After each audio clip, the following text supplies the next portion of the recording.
A caged spirit cries. I am not okay.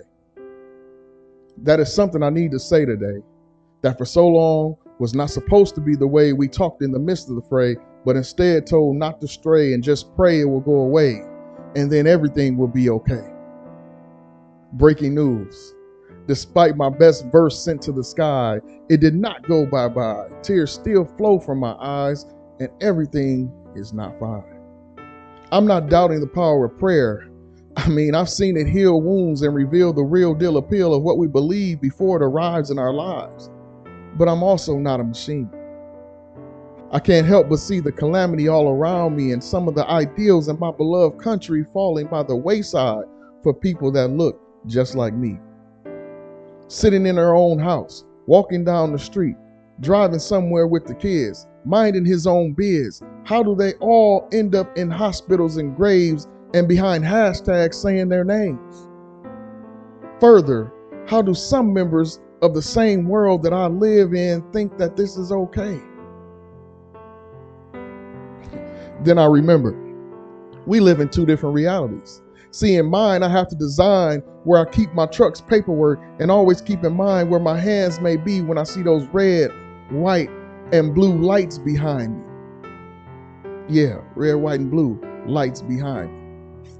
And it still may not be enough to keep me on this side of paradise, though it is where I ultimately want to be, but I'm not in any hurry to see Jesus on the other side of eternity. The reality is that this is indeed a worry that my mom and dad, brothers and sisters, nephews and nieces will have to see a letter from God with my name as the addressee while I get to the gate and see my name as the star on the marquee.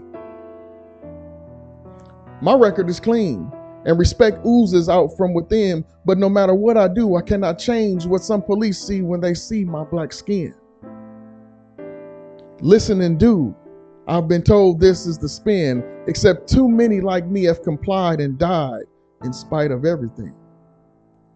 They don't understand what this is like, but want to tell me how I should feel, how I should hurt, and what I should do to repair the damage inflicted on my soul that would take a lifetime to peel away the layers that cover a seemingly bottomless hole. They have friends they point to in order to prove they understand, not realize, not hope they never get the experience they need to teach them the thoughts I have day to day. But if they really want to converse to get a true view into something new and not what they've learned in the teaching of these biased schools, then I can do that for you. Well, later that is. Right now I'm trying to cope with the emotions inside that arise when I see and hear the news of another mother crying for a system that fails to protect the life of those it claims to in its oath. The thoughts of children never having their father to hold them in his arms again.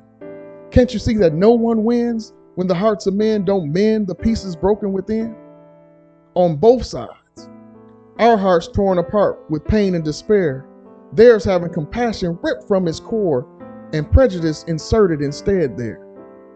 Fear is causing men's heart to fail, resulting in the sin of oppression and a proverbial jail cell caging spirits that are crying real tears. That's why I'm not okay. And that's okay to say. Thank you. Well, thank you for listening to that. And I hope that other people that may feel like that, it gives them something, a way to express yourself. And if you notice, I didn't put a solution in there because it's an ongoing solution. It's something that we're going to have to deal with, and we're going to have to learn to not necessarily cope with, but to overcome when we're not okay.